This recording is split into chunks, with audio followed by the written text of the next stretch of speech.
सर्वकल्याणकारकं प्रधानं सर्वधर्माणां जैनं जयतु शासनं। पंच परमेष्टि भगवान की, आचार्य श्री गुरुवर कुंद कुंद महाराज की, आचार्य श्री गुरुवर विद्यासागर महाराज की।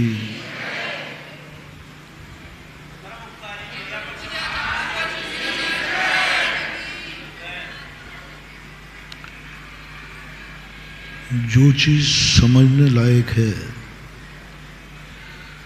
वह समझ में क्यों नहीं आती। हर व्यक्ति समझता है कि ये चीज समझने लायक है, लेकिन दुर्भाग्य है वही चीज समझ में नहीं आती। धर्म को सब समझना चाहते हैं और धर्म ही समझ में नहीं आता। अधर्म को कोई समझना नहीं चाहते, लेकिन अधर्म जल्दी समझ में आ जाता है। पुण्य को सब समझना चाहते हैं, वो पुण्य समझ में नहीं आता। भगवान को सब समझना चाहते हैं, लेकिन भगवान समझ में नहीं आता। गुरु को सब समझना चाहते हैं, लेकिन गुरु समझ में नहीं आता। गुरु की बात सब समझना चाहते हैं, लेकिन गुरु की बात समझ में नहीं आती। अच्छी जिंदगी सब जीना चाहते हैं, लेकिन जी नहीं पाते। अच्छा सब सोचना चाहते हैं, लेकिन सोच नहीं पाते। अच्छा सब देखना चाहते हैं, लेकिन अच्छा दिखता नहीं है। अच्छा सब सुनना चाहते हैं, लेकिन अच्छा सुनने में नहीं आता। कोई भी व्यक्ति है, सब अच्छा चाहते हैं, अच्छी चीज को समझना चाहते हैं, लेकिन समझ में नहीं आता। बहुत लोग परेशान हैं। ऐसी बात नहीं है कि तुम लोग अच्छाई को समझना नहीं चाहते, ऐसी बात नहीं है कि तुम धर्म को नहीं समझना चाहते।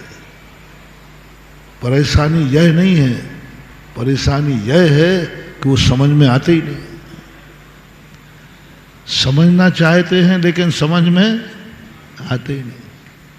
हम भगवान को समझना चाहते, वो समझ में ही नहीं आता। साधु को समझना चाहते, समझ में नहीं आता। डाकू 2 मिनट में समझ में आ जाता है। साधु की बात समझ में नहीं आती, डाकू की 2 मिनट में समझ में आ जाती है। 2 मिनट लगेगा। हम साधु तुम्हें इतने दिनों में,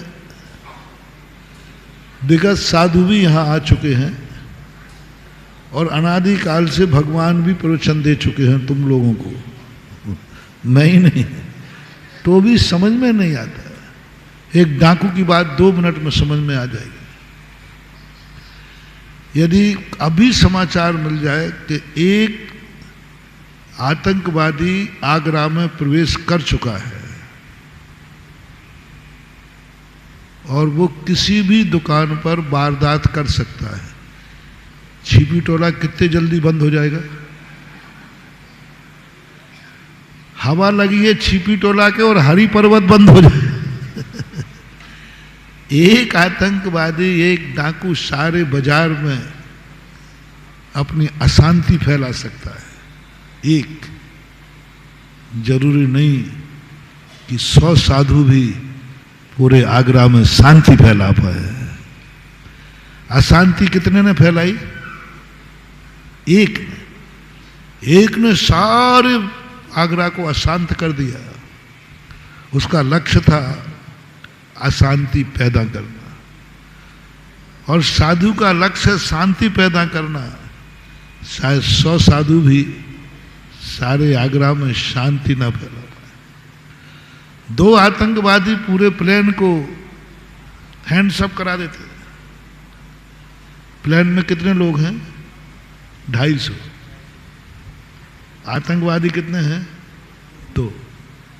2 लोग, ओनली 2 लोग,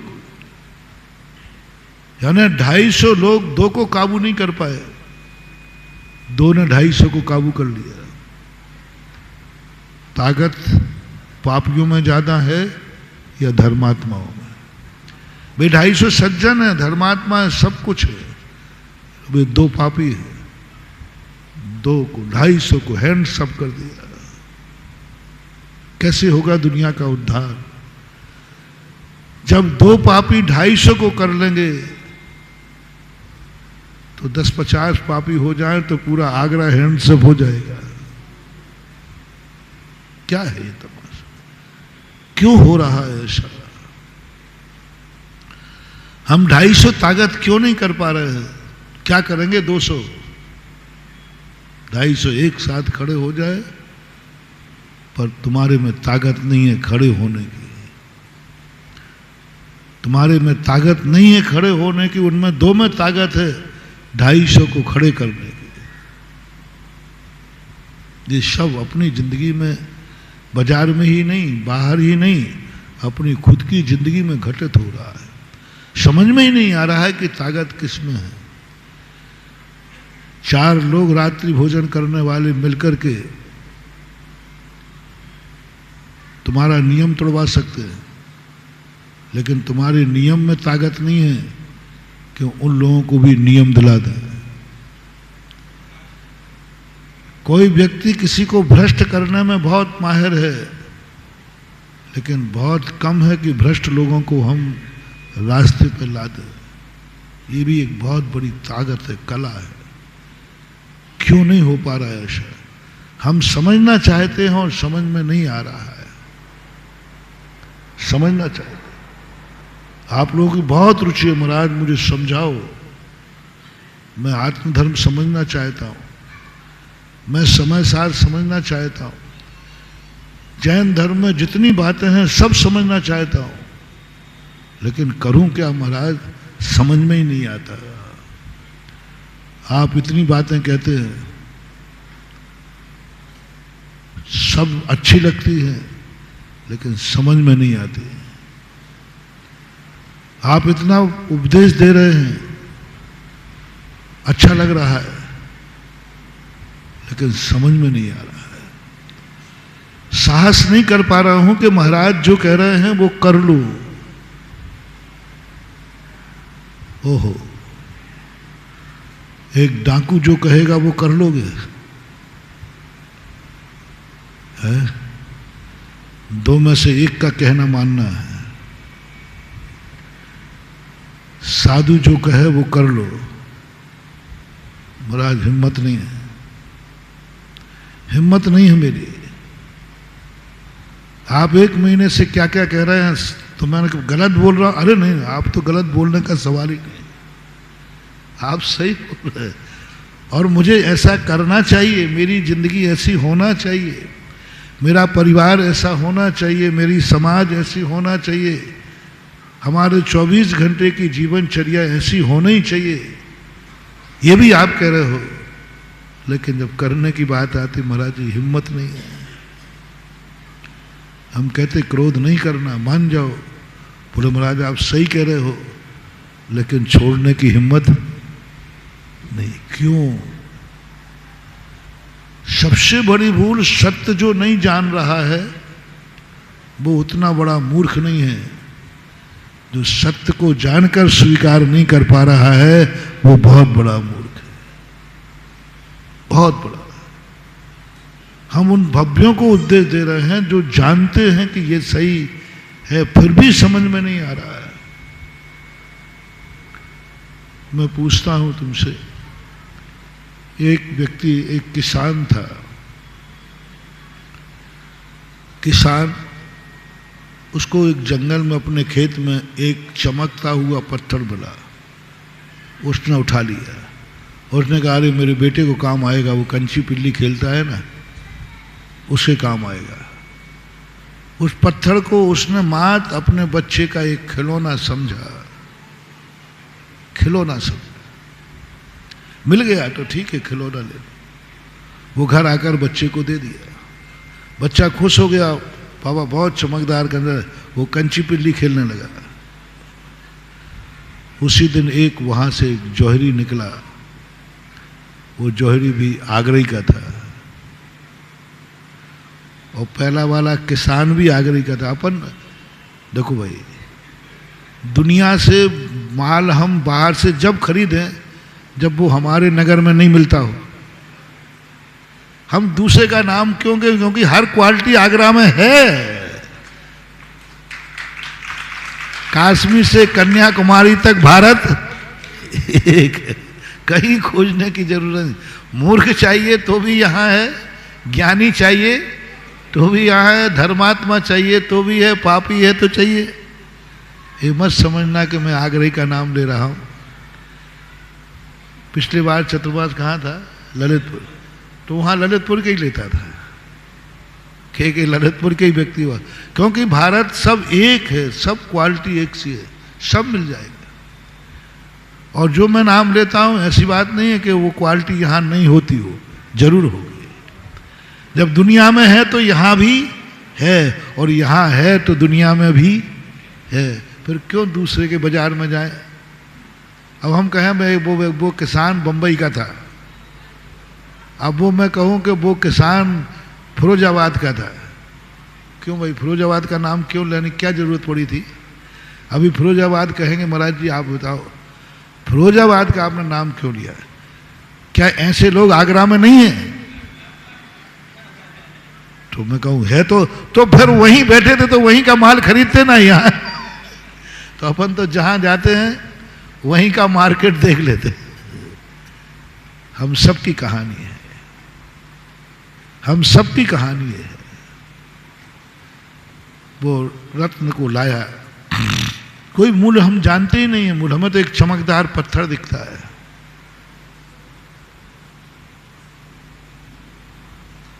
वो कल वाली बात जो मनोरंजन दिखता है, काशी वाले को बंबई अच्छी दिखती है और बंबई वाले को ये चमक रहा है।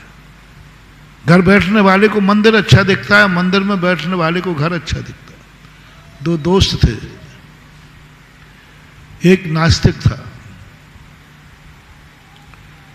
वो कहा मैं तो पिक्चर जाऊंगा। उसने कहा साहब मैं तो मंदिर जाऊंगा, मेरा नियम है, महाराज ने नियम दिया था और मैंने नियम ले भी लिया था कि प्रवचन सुनूंगा, मंदिर जाऊंगा। वो कहा देख मेरा तो नियम है नहीं, मैं तो पिक्चर जा रहा हूं। वो पिक्चर चला गया, वो मंदिर आ गया। अब देखना दोनों में क्या हो रहा है। वो पिक्चर टाकीज में बैठा हुआ कहता है मैं कितना बुद्धू हूं, इस समय मेरा दोस्त अभिषेक कर रहा होगा, जाप दे रहा होगा, महाराज का प्रवचन सुन रहा होगा, और मैं कहाँ इस पिक्चर में पड़ा हूं। क्या रखा है इसमें, क्या रखा है? मैंने बहुत बड़ी गलती की। और जो मंदिर आया है वो सोच रहा है मैं कहाँ बुद्धू के चक्कर में पड़ रहा, मेरा दोस्त पिक्चर देख रहा होगा, फलाना हीरो देख रहा होगा, ये कर रहा होगा, वो कर रहा होगा। एक मंदिर में बैठा हुआ टाकीज में है और एक टाकीज में बैठा हुआ मंदिर में है, दोनों की हालत क्या है? मंदिर में बैठा टाकीज में जगह को याद आ रही है और टाकीज में बैठे को आप सबकी हालत यही है। ये संसार एक ऐसी विडंबना बन गई है, जो संसार में है उसे धर्म याद आ रहा है, जो धर्म है उसे संसार याद आ रहा है।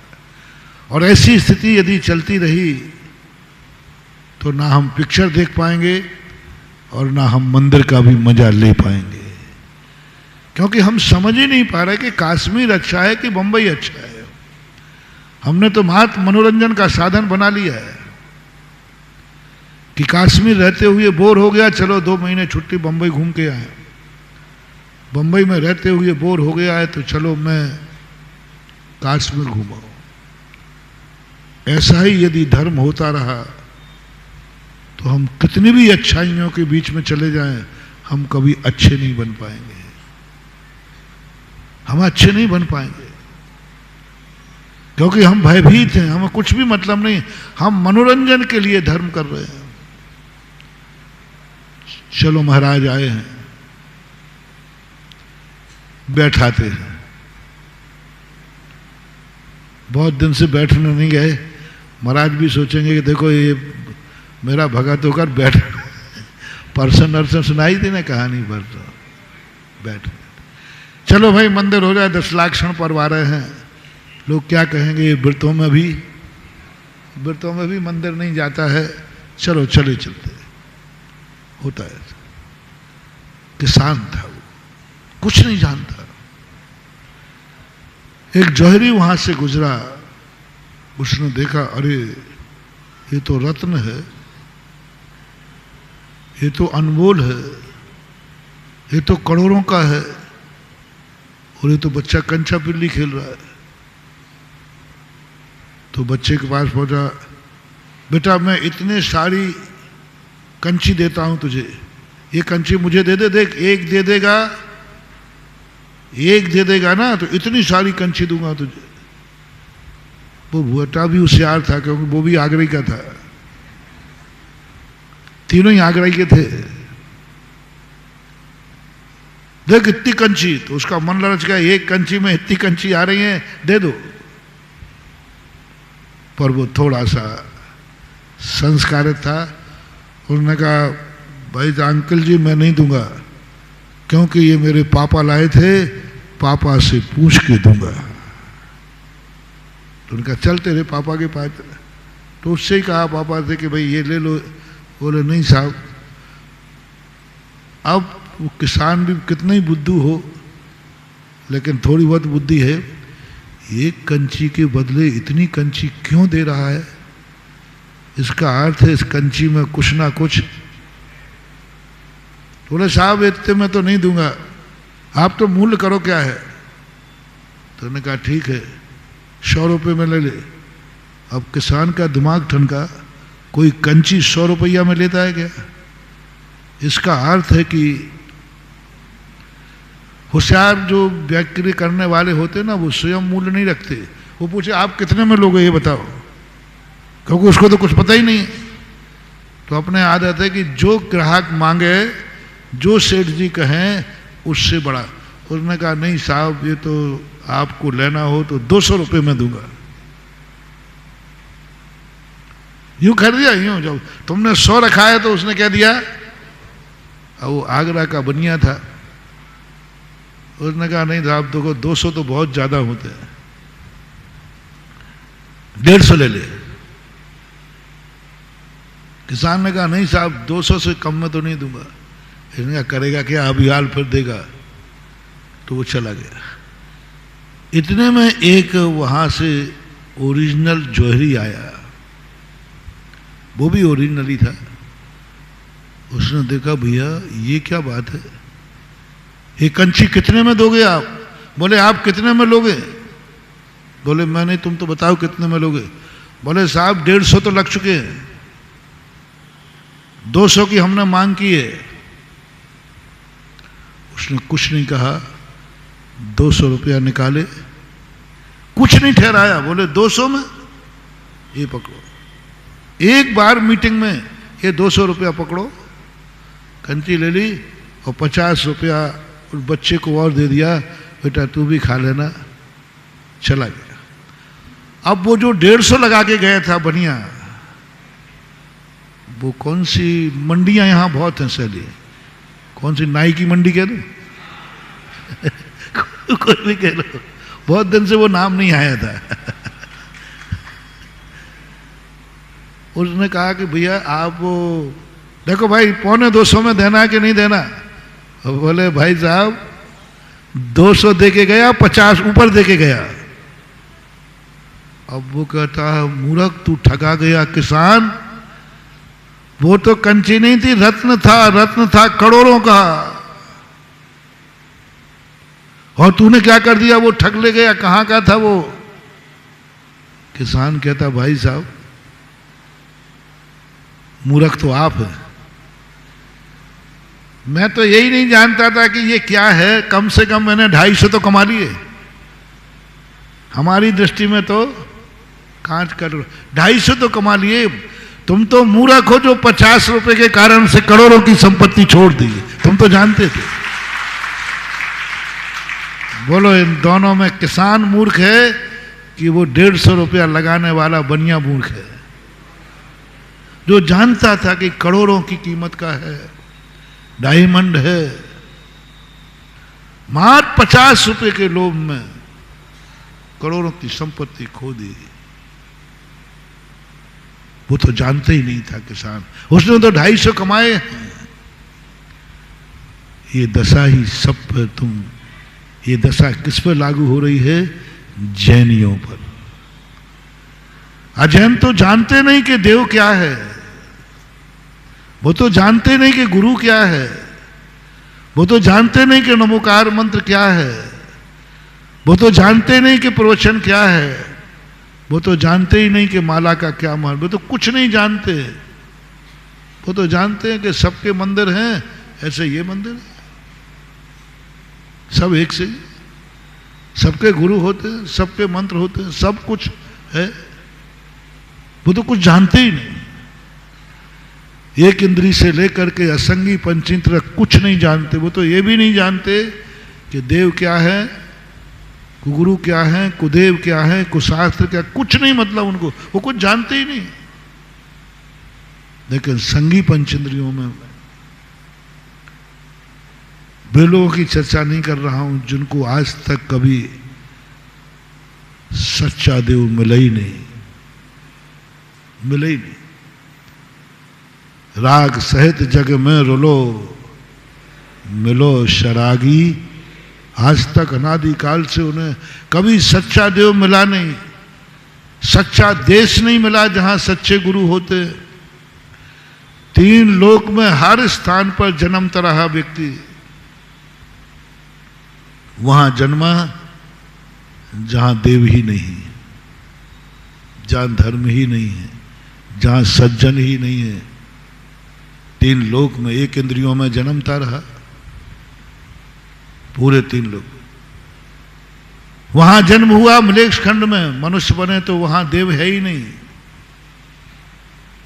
ऐसे लोग, ऐसे देशों में जन्मा जहां पर गुरु नहीं है, ऐसे कुल में जन्मा जिस कुल में सच्चे देव गुरु की पहचान ही नहीं है। बाप भी खोटा है, उसके गुरु खोटे, उसके भगवान खोटे, उसका धर्म खोटा, सब कुछ राख सहित जग में लो, मिलो शरागी देव। वो क्या करे बेचारा? उसको जन्म लेते ही कुल ही मांसाहारी मिला, कुल ही ऐसा मिला जहां रात्रि भोजन होता है, जाति ऐसी मिली जहां सब कुछ कोई वर्जित नहीं है, ऐसे परिवार मिला जहां पर धर्म और कर्म का कोई भेद ही नहीं है, कुछ नहीं है, कोई धर्म कर्म करने वाले नहीं है। मलेच्छ खंड में कोई भी व्यक्ति धर्म कर्म करने वाला नहीं होता, ना अच्छा बताने वाला ना बुरा बताने वाला, है ही नहीं कुछ। अपन लोग वहां जन्मे, उतने जीव वहां हैं, भी क्या करें? भारत में भी जन्म गए तो ऐसे कुल में जन्म गए जहां देव साध गुरु की पहचान ही नहीं। ये सारी आफत आपकी है। आप कितने पुण्यात्मा हैं कि आप ऐसे देश में जन्मे जिस देश में भगवानों ने विहार किया है, जिस देश में गुरु विहार करते हैं। पूरे विश्व में भगवानों का और गुरुओं को विहार करने वाला क्षेत्र ज्यादा है या जहां भगवान और गुरु नहीं है वो क्षेत्र ज्यादा है? कितना सा स्थान है पूरे इस विश्व के अंदर? कितना सा स्थान है जहां पर भगवान की चर्चा होती है, गुरुओं की चर्चा होती है, और उसमें भी सच्चे देव शायद गुरु की उपलब्धि? बहुत छोटा सा। भारत में देख लो कितने प्रांत बचे। भारत में बहुतायत प्रांत हैं जहां भगवान नहीं है, जहां गुरुओं का विहार नहीं हो सकता। अब वहां पर कोई व्यक्ति देव का अभिनय कर दे, देव को ना माने, देव पर उपसर्ग कर दे, कोई बड़ी बात नहीं, क्योंकि वो कुछ जानते ही नहीं। देव को सामान्य रूप मान ले, वहां गुरुओं पर उपसर्ग आ जाए या गुरुओं को कोई पूछे ही नहीं, वो जानते ही नहीं कि ये गुरु जा रहे हैं, उसको मालूम ही नहीं कि इनका हमें क्या करना है। वो तो ये भी जानते हैं कोई नंगा जा रहा है, ये जानते हैं कि कपड़े पहनने को नहीं मिले होंगे तो नंगा हो गया, ये भी जानते हैं दाढ़ी बनाने के पैसा नहीं होंगे इसलिए दाढ़ी बढ़ा ली। वो तो ये भी जानते हैं कि खाने को नहीं है इसलिए एक बार खाता है। वो तो ये भी जानते हैं कि इनके पास कुछ भी गरीबी है इसलिए पैदल चलते हैं। हाँ जानते हैं, मेरे साथ हुआ। एक बार बिहार कर रहा था, हम और वो एलग जी पीछे थे, हम इतनी बरसात, इतनी घनघोर बरसात एकदम, और हम बिहार के जा रहे। एक ऑटो रिक्शा वाला आया, उसने बाजू में खड़ा करके कहा, बाबूजी आप इसमें बैठ जाइए, बहुत बरसात आ रही, पीछे और तूफान आ रहा है, आप बैठ जाइए, आप बैठ जाइए, हम आपसे पैसा नहीं लेंगे। रोक करके कम से कम नहीं तो वो एक फर्लांग जगह तक मेरा पीछा, महाराज जी हम बिल्कुल पैसा नहीं लेंगे, बाबा जी पैसा नहीं लेंगे, आप बैठ जाइए। वो समझ रहा कि पैसा नहीं है इसलिए पैदल चल रहे हैं। अब ऐसा व्यक्ति यदि मेरा अपमान कर रहा है, मुझे गाड़ी में बैठालने कह रहा है, तो इसका कोई दोष नहीं। सन 1981 की घटना है, पूज्य गुरुदेव कौनी जी में थे, प्रवचन चल रहा था, ऐसे ही तखत पे बैठे एक अजैन बंधु आए, घर से क्या उसने फूलों की माला सजाई थी, वो माला आज तक मैंने ऐसी माला नहीं देखी, बहुत तबीयत से माला सजा के लाया था, सुगंधित इतनी आ रही थी उसमें, मोगरा के सुगंधित होते ना, बहुत सुंदर माला थी, मेरी आंखों में अभी भी झूल रही है वो। और कुछ नहीं, वो सीधा सभा में से उठ के चला आया, और आचार्य जी इतने दूर नहीं बैठे थे, एक तखत पे बैठे, सामान दोपहर में ऐसे ही स्वाध्याय क्लास चल रही थी न्याय दीपिका की, और आचार्य जी बिल्कुल ऐसे थे कि वो यहाँ का एक तखत पे बैठे थे आचार्य, और उसने कोई कुछ नहीं समझ पाया, और सीधी माला महाराज के गले में डाल दी। उस समय ये वीडियो नहीं थे तो देखने लायक सीन था, मजेदार। आचार्य जी इतने स्मार्ट लग रहे थे उसमें। अरे अपने आचार्य जी सन 1980 में गुरुदेव वैसे ही गोरे चट्टे जाते अच्छे हैं, और जवानी का तो अपन को सबको मालूम है। उसने सीधी माला पहना दी, और हम लोग सब बैठे हैं, पता नहीं क्या हम लोगों को होगा, बिल्कुल आंखें खुली की खुली रहे। कभी कभी कुछ ऐसी घटना घट जाए तो स्तब्ध हो जाता व्यक्ति, मतलब आधा मिनट तक कोई कुछ नहीं, एकदम स्तब्ध। हम लोग भी बैठे कुछ नहीं कर रहे, और आचार्य जी पढ़ रहे थे, ऐसे पढ़ते उन्होंने आंख बंद कर ली। तो हमने कहा जब आचार्य जी हरकत नहीं कर रहा तो अपन को क्या पड़ी। अब बताओ भाई, कोई किसी को माला पहना दे और वो उतारना नहीं चाहता तो अपन उतारेंगे क्या। और बड़े आदमी, और हम लोग नए नए लोग थे, आगम सागम आगम आगम कुछ नहीं जानते थे, बहुत नए थे, अभी मुश्किल से साल 6 महीने, एक पहले ही चतुर्मास हुआ था मुक्त। तो हम लोग कहेंगे भाई आचार्य जी को अच्छी लग रही, तो अपन क्या बोले। हाँ, आचार्य ने आंख बंद कर दी, और वो इतनी अच्छी माला, अच्छी, बहुत ही अच्छी माला। तो हम लोगों ने सोचा भाई पहने रहे ना तो अच्छी माला लग रही, आचार्य जी भी अच्छे लग रहे। आचार्य जी ने उसको उपसर्ग मान लिया, उन्होंने आंख बंद की, क्योंकि साधु उपसर्ग आने पर उपसर्ग का निवारण स्वयं नहीं कर सकता। उपसर्ग आते ही हम लोग उपसर्ग का निवारण स्वयं नहीं करेंगे, उपसर्ग मान के ध्यान में बैठ गए। आचार्य ने आंख नहीं खोली, बंद कर लिया। इतने में वहीं पर सांधेलिया जी बैठे थे, अभय सागर जी के पिताजी थे। वो चिल्ला पड़े, ये क्या किया तूने, महाराज को माला पहना दी। और वो एकदम उठे और महाराज के गले से माला उतार दी। माला उतरते ही आचार्य ने आंख खोल दी, क्लास चालू हो गई, उपसर दूर हो गया। अब उसके बाद लोगों ने जो उसको कहा, तूने महाराज को क्या किया, उपसर कर दिया तूने बहुत। और वो बेचारा किसान था, इतना रोया, मेरे कारण महाराज को उपसर्ग हो गया, मेरे कारण हो गया, मैं मूरा। अब वो सिर फोड़ने लगा, यूं इतना रोया, उसके आंसू रुकने को तैयार नहीं, क्योंकि वो तो बड़ी श्रद्धा से आया था, बड़ी आस्था से लाया था। उसको तो यही मालूम था कि साधुओं को मालाएं पहनाई जाती, अब उसकी कहीं गलती नहीं थी। और रोने, आंसू रुकने का तैयार नहीं, रुकने का बिल्कुल नाम नहीं ले रहा है, पागल हो जाएगा। आचार्य के पास पकड़ के लाए लोग, महाराज जी इसको प्रायश्चित दो। बोले इसको काहे का प्रायश्चित दूं, इसने तो पुण्य कमाया है, इसने तो मेरा सम्मान किया है, इसकी कोई गलती नहीं है। उसको समझाया, बेटा तुझे कोई गलती नहीं है, तेरे भाव बुरे नहीं थे, लेकिन मुझे इसलिए उपसर मानना पड़ा क्योंकि मुझे तो मालूम है कि हमें माला पहनना, लेकिन मैं तुझने मौका ही नहीं दिया, इतने जल्दी डाल दी। अब बोलो उसको अज्ञानी में लोगे कि ज्ञान में? अब वही माला यदि तुम डालो तो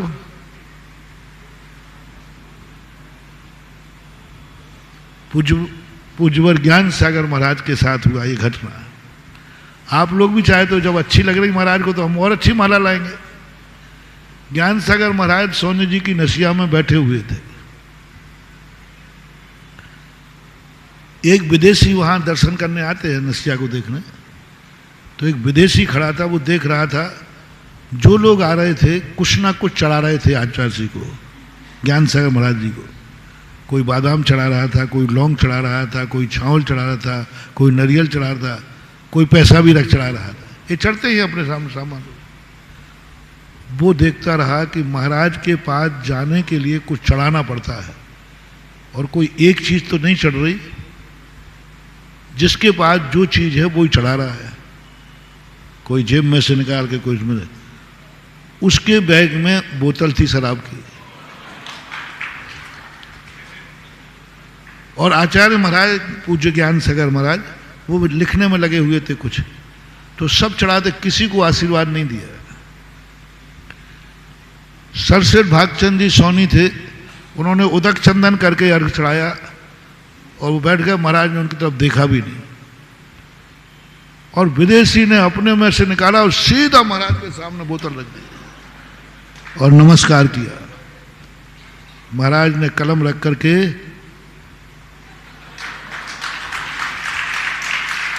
अब सेठ जी को तो आग लगी। सेठ जी ने कहा, महाराज जी आज पता चला कि आपके आशीर्वाद लेने का क्या तरीका है।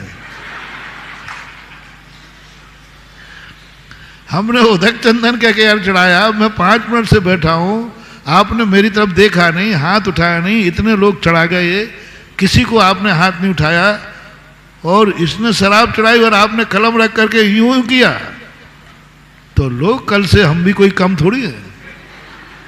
हमें तो आशीर्वाद चाहिए, शराब की बोतल पे मिलेगा तो कल बोतल ही चढ़ेंगी। या तो कल से हम लोग बोतल चढ़ाएंगे, और नहीं चढ़ाना थी तो आज बोतल चढ़ने पर आशीर्वाद क्यों दिया? आपको मालूम है कि क्या है इसमें? बोले मालूम है सेठ जी। तो ऐसा क्यों किया आपने? ज्ञान सागर महाराज ने कहा, उसी से पूछो, तुम भी इंग्लिश जानते हो, वो भी जानता है, ये क्यों चढ़ाई उसने। तो सेठ जी ने बोले हमने समझा साधु महाराज के पास जाने के लिए कुछ ना कुछ चढ़ाना पड़ता है, खाली हाथ नहीं करना दर्शन। अब मेरे पास तो और कुछ था नहीं, यही था तो मैंने ये चढ़ा दी। बोलो उसने शराब की बोतल चढ़ाई है या साधु का सम्मान किया है, उसको पुण्य लगेगा या पाप? अज्ञानी है। लेकिन भाव क्या है? और आचार्य सिंह ने कहा, हमें उस समय के लोगों ने सुनाया था जब राजस्थान गए, उन्होंने कहा आचार्य यदि तुमने बोतल लाए तो मैं तो विहार कर ही दूंगा और तुम सीधे नरकों में पड़ोगे। और ये कहां जाएगा? बोले ये तो स्वर्ग जाएगा। ये मरेगा तो स्वर्ग जाएगा, तुमने चढ़ाया तो तुम भी नरक जाओगे, और मैंने आशीर्वाद दिया तो सेठ जी मैं भी नरक जाऊंगा, दोनों नरक में मिलेंगे। फिर आपने बोतल चढ़ाई तो आपकी दुर्गति, और मैंने आशीर्वाद दे दिया तो मेरी दुर्गति। क्योंकि तुम जानते हो कि गुरु को क्या चढ़ाना चाहिए, और मुझे मालूम है कि तुम जानते हो, तो और वो नहीं जानता है, उसकी कोई दोष नहीं, उसने तो मात्र भाव किया है सम्मान करने की। जानकर की गलती माफ नहीं की जाती, अनजाने की गलती माफ करना ही चाहिए। कई बार ऐसा हो जाता है, आप चौके में पूजाओं में अनजाने में गलती कर देते हैं, हम नहीं उठते। कई बार तो इतना गजब हो जाता है, इतना गजब हो जाता है, जो नए नए होते ना पड़गाने वाले, लेकिन मजा बहुत आता है। इसलिए मैं पुराने लोगों को पसंद ही नहीं करता। ये मेरे गुरु ने उन्हें सिखाया। आप सबको मालूम होगा, पुराने लोगों को, जगदीश बाबू से पूछ लेना, पुराने साधु आ जाते थे तो कितने चौके लगाते थे। पुराने, बहुत पुराने जाओ, शूद्र जल का त्याग, 1-2 चौके लग जाते थे। वृद्ध माता पिता आदि होते थे, वो ये हार देते थे, और बिहार कराना तो फिर उन्हीं को ले जाते थे। लेकिन आचार्य ने कहा नहीं, हमें प्रतिदिन आहार देने वाला फ्रेश चाहिए, नया चौका, नए आदमी, नए लोग होना चाहिए। उसका परिणाम ये निकला कि आज हम लोग जैसे लोग आज साधु बन गए। दूरी आने नहीं देते, पास ही नहीं आने देते, दूर कर देते। उनका कहीं गलती करो, गलती करके ही सुधरोगे। नए लोगों से गलती हो जाए कभी डांटना नहीं, होने दो गलती। पहली बात तो हम 90% माफी करेंगे गलती को। एक वकील साहब थे, बहुत बड़े, पहली बार चौका लगा उनका, और इतने जबरदस्त वकील थे कि अदालत में जिस दिन उनकी पेशी होती थी, या तो टेबल टूटेगी या उनका हाथ टूटता था। इतने जबरदस्त वकील, हिला देते थे। अब वो परिवार वालों ने चौका लगाया। हम उस समय क्षुल्लक थे, पड़गा लिया। पहले तो उन्होंने पड़गाने के समय पूरा रटाया, 2 दिन से रटा रही थी उनकी पत्नी, सब रट रहे थे कि ये तो नहीं। और जैसे हम सामने पहुंचे तो अत्र, आइए साहब, आइए साहब, आइए साहब। अब मैंने कहा क्या करूं, मैं उनको सबको जानता था। मैंने कि आज वकील साहब की गिग्गी बन रही है, तो मैंने भी क्या कहा, आज तुम्हारी 100 गलतियां माफ हैं। बिल्कुल स्पष्ट बोल रहे, अत्र आइए साहब, आइए साहब, और नमस्कार, नमस्कार साहब, नमस्कार साहब। नमस्ते तो बोले ही नहीं। मैंने कि चलेगा, नमस्कार भी चलेगा। अंदर जाके बस आइए, और बैठक में से कर रहे थे, आइए साहब सोफा पे बैठिए। अरे मैंने कहा, अब एक बार तो मन आया कि इतनी अकल नहीं है, मैं सोफा पे बैठा रहे हैं, क्योंकि उनकी आदत वही पड़ी थी, बैठक में कोई भी आएंगे, आइए साहब बैठे। अब मैंने कहा कि भाई आज 100 खून माफ करना है। मैंने कहा पत्नी कहती सोफा पर नहीं बैठते महाराज, अंदर ले चलो चलो। Sorry sorry sorry sorry sorry sorry sorry, चलो। और कांप रहे वो।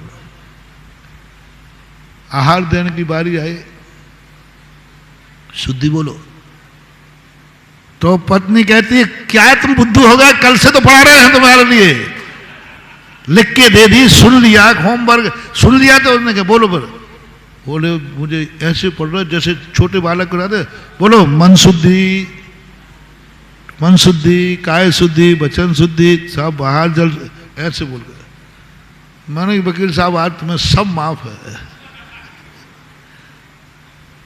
फिर जो वो आचार्य श्री पास आए हार के बाद, बोले महाराज आज पता चला कि दुनिया में एक पवित्र आत्मा बिना डराए लोग क्यों डरते हैं। डाकू के तो उसके खौफ से डरते हैं, साधु की शांत मुद्रा से डरते हैं लोग। बस एक ही बहुत बड़ी बात मान लो, डाकुओं तो सारी दुनिया डरती है क्योंकि वे खूंखार होते हैं। तुम्हें उनसे डर लगने लग जाए जो तुम्हारी गलतियों का ध्यान ही नहीं देते, तुम्हें कुछ भी नहीं कहते। भगवान के सामने कितनी गलती करो वो कुछ नहीं कहता, ध्यान में बैठा है, उसको खबर ही नहीं है और तुम डर रहे हो। बस यही धर्मात्मा की निशानी है। ये कुछ मेरा बिगाड़ देगा, गलती हो गई तो मार डालेगा, वहां डरना ये भय संज्ञा है, ये पाप है, कसाय है। और वहां डरना कि ये कुछ नहीं कहेगा, कुछ भी नहीं कहेगा, कितनी गलती कर दो फिर भी मैं डर रहा हूं। हम लोग चौके के समय बहुत मुस्कुराते हुए जाते हैं जिससे तुम्हें डर नहीं लगे, फिर भी तुम कितने डरते हो। जिंदगी भर की पूजा करने वाले पूजा करना भूल जाते हैं। हाँ, जिंदगी भर पूजा करने वाले पूजा भूल जाते हैं। ये डर तुम्हारा धर्मात्मा का, पवित्रता का। और वकील ने कहा महाराज जी आज समझ में आया कि महाराज कुछ नहीं बोल रहे हैं फिर भी मैं घबरा रहा हूं, मेरे हाथ कांप रहे हैं, अभी भी कांप रहे हैं, क्या बात है। बोले यही धर्मात्मा की पवित्रता है, और जो पवित्रता से डर रहा है समझ लेना उसका एक दरवाजा खुल गया कि उस धर्म को समझ जाए। अनजाने की बात माफ की जाती है, वो जानते ही नहीं। अभी तक तुम नरकों में थे, हम तुम्हें पापी नहीं कहेंगे। निगोद में थे, हम पापी नहीं कहेंगे, हम निगोदियों को नहीं कहेंगे, हम उनको उपदेश नहीं देते, हम उनको नहीं समझाते, हम पेड़ पौधों को नहीं समझाएंगे, हम पशुओं को नहीं समझाएंगे, हम उनको नहीं समझाएंगे जिनके कभी कुल में देव की पहचान ही नहीं। किनको उपदेश हो रहा है? पुण्यात्माओं को। जैन दर्शन की सबसे बड़ी विशेषता है महानुभाव, पापियों का नाश करने के लिए जैनी भगवान अवतार नहीं लेते। सारी दुनिया में मैंने पढ़ा है, यत्र यत्र ग्लानिर्भवति, जब जब कोई पापी अवतार लेते, पापी दुनिया में आता है, उसका नाश करने के लिए महान आत्मा जन्म लेती है। मैंने सभी जगह पढ़ा, पापी का नाश करने के लिए, पापों का नाश करने के लिए महान आत्मा जन्म लेती है। उसको अवतारवाद बोलते हैं। अवतार जब भी लिया जाएगा किसी पापी के नाश करने के लिए, जब भी कोई अवतार ले रहा है समझ लेना पापाचार दुनिया में बढ़ चुका है। पापाचार को मिटाने के लिए अवतार लिया जाता है। जैन दर्शन अवतारवादी नहीं है। जैन तीर्थंकर जब भी जन्म लेते हैं किसी पापी का नाश करने के लिए नहीं, किसी पुण्यात्मा का उद्धार करने के लिए। पुण्यात्मा जब जब पृथ्वी पर पुण्य बढ़ेगा, जैन तीर्थंकर जन्म लेंगे।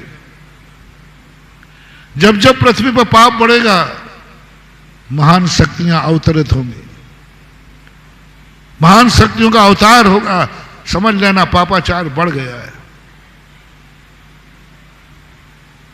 और जब जब पुण्यात्मा बढ़ेंगे तब तब तीर्थंकरों का जन्म होगा, पुण्यात्मा के उद्धार का। ये बहुत बड़ा बेसिक है। अभी जब माइनॉरिटी का केस चला था ना, उसमें हमने वकील को यही पॉइंट दिए थे दलील के लिए कि जैन धर्म कैसे पृथक है, अल्पसंख्यक का या कैसे अधिकारी है, ये पॉइंट दिया। माने सबसे पहला यही है कि आज तक किसी तीर्थंकर ने किसी पापी का नाश नहीं किया, और अन्य स्थानों पर देखिए पापी का नाश करने के लिए, पापाचार मिटाने के लिए जन्म लेते हैं। जैन तीर्थंकर कहता है मुझे पापियों से कोई लेना देना नहीं, मुझे उनका उद्धार करना है जो जन्म जन्म के पुण्यात्मा है, जो जन्म जन्म के धर्मात्मा हैं, उनका उद्धार करना है, उनको हमें समझाना है। इसलिए हम लोग ज्यादातर प्रवचन, हम लोगों की सभा में वो ज्यादा लोग बैठते हैं जो जन्म जन्म के पुण्यात्मा होते हैं, जैसे आप लोग। जैन कुल में जन्म लेना, भारत में जन्म लेना, हम चाहें तो विदेश में अमेरिका में जाके प्रवचन क्यों नहीं दे सकते?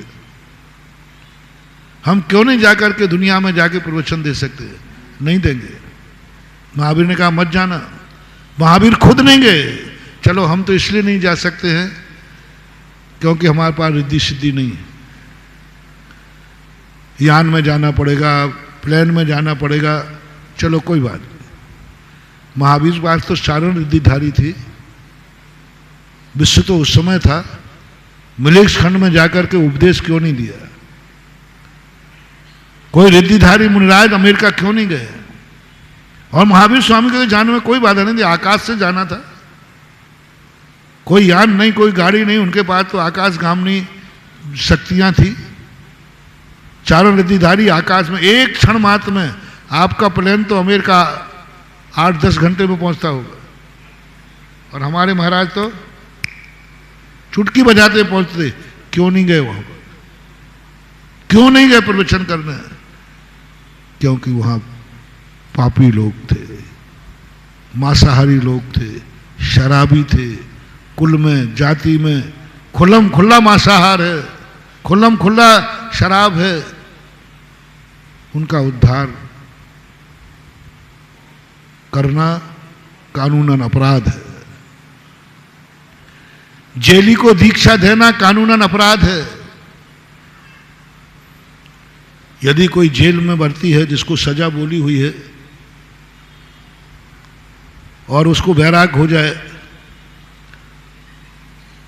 और उसको जेल से निकाल के दीक्षा दी जाए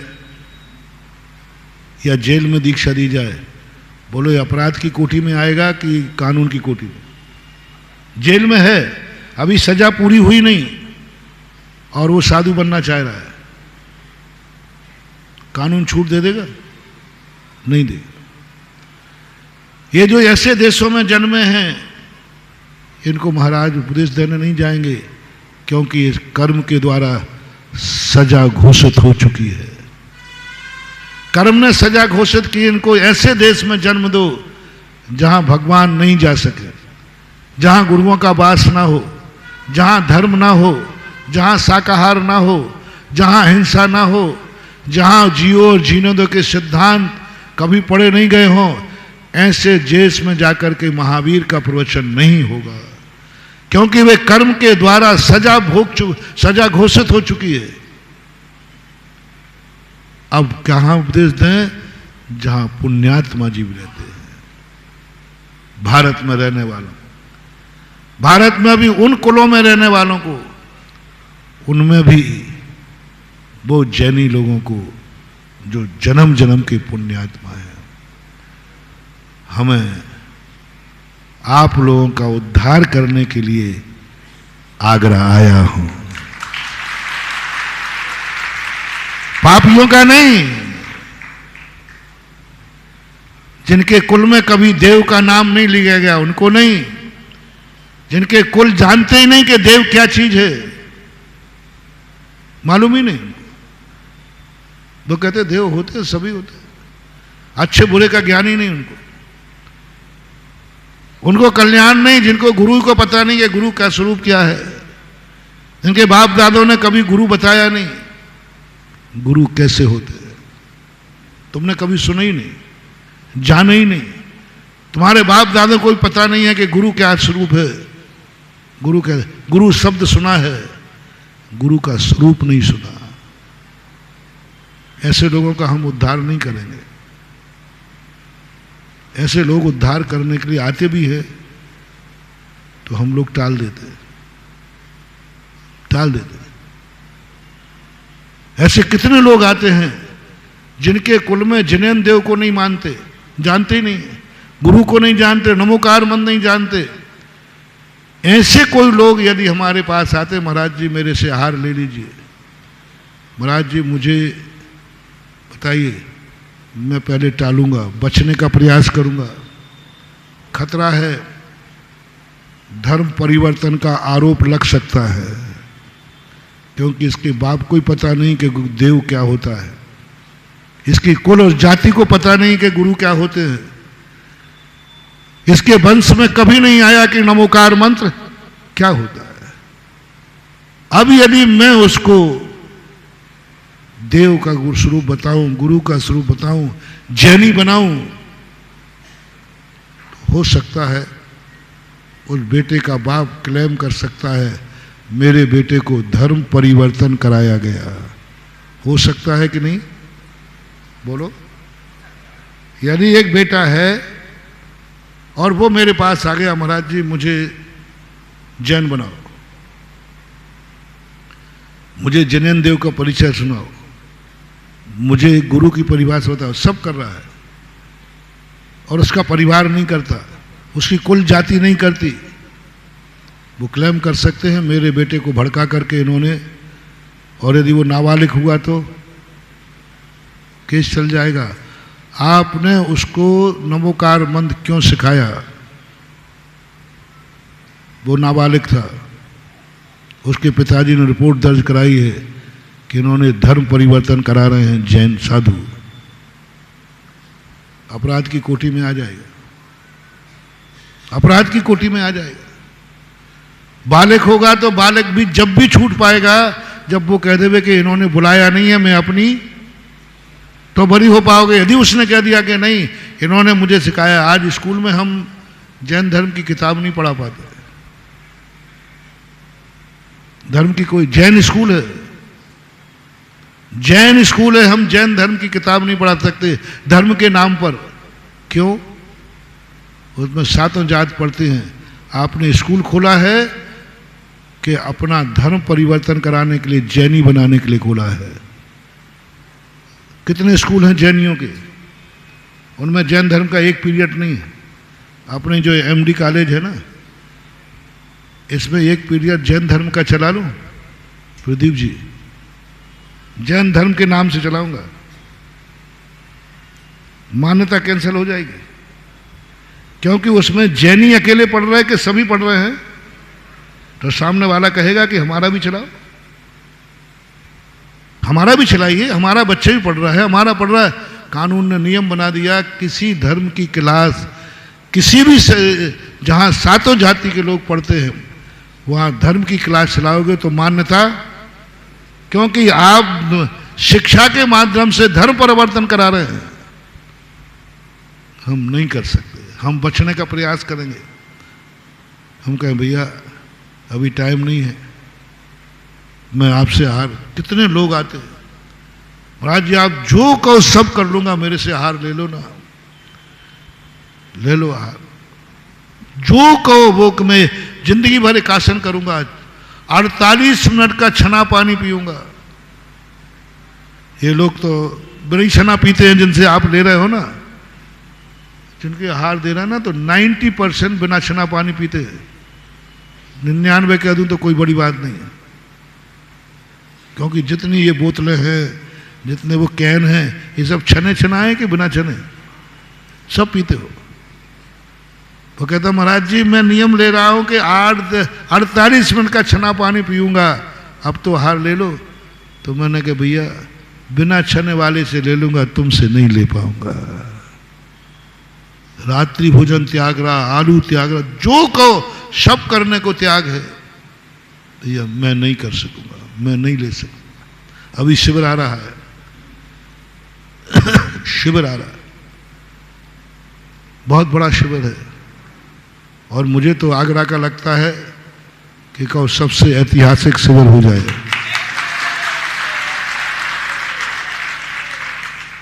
जिस ढंग से उत्साह है और जिस ढंग से पुण्यार्जक तैयार हुए हैं, अभी तक 40 साल का पहला शिविर है जो इतना बड़ा पुण्यार्जक हुआ है।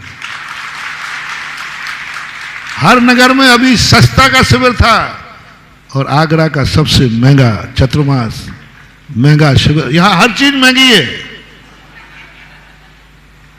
दातार भी इतना बड़ा दातार, इतने बड़ा समर्पण वाला, इतनी बड़ी मुद्राओं वाला अभी तक तो कोई शिविर लगा नहीं। 100 कलश तक तो गया है, और यहां का कितने कलश पे चला गया? 200। दूना तो वैसे ही हो गया। और लगता है कि शिवरात्रि भी कहो ऐसी झूठ में आए कि जितने अभी तक आए थे वो शिवरात्रि भी कहो दूने हो जाए। इट मे पॉसिबल, संभावित है। चारों तरफ चर्चा है। आगरा तो शिविर में जरूर चलना है। इतनी चर्चा है आगरा के शिविर की, इतने लोग तैयारी कर रहे हैं,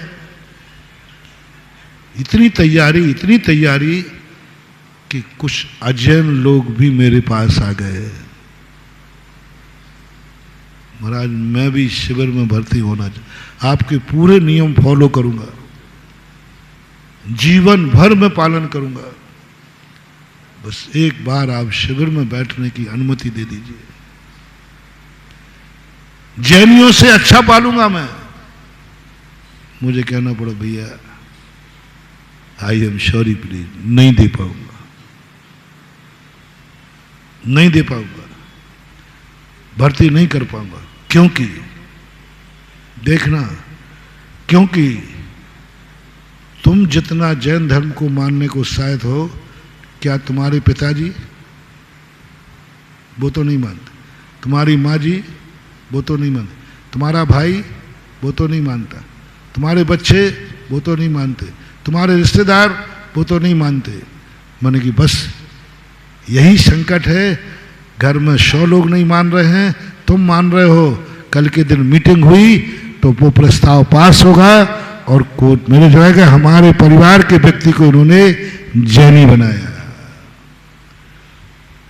और फिर कल के दिन यदि तुम्हारे कोई विपरीत बात आ गई, क्योंकि हर व्यक्ति के अंदर कोई ना कोई विपरीतता तो होती है, सहन कर पाओगे? सहन कर पाओगे? तुम जैन धर्म से प्रभावित हुए हो,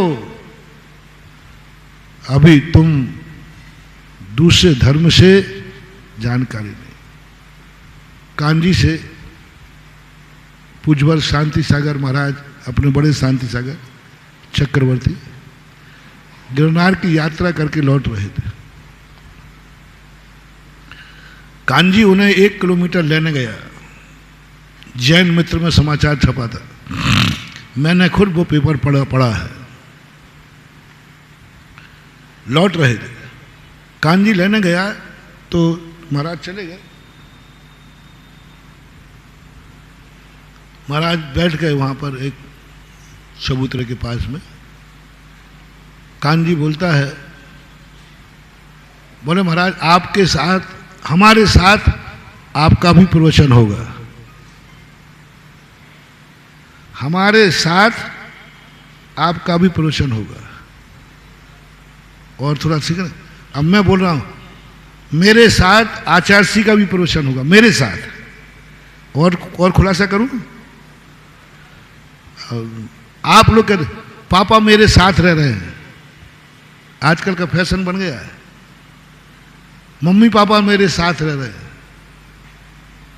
मूर्ख, मम्मी पापा तेरे साथ नहीं रह रहे हैं, तू मम्मी पापा के साथ रह रहा है, ये बोलो ना।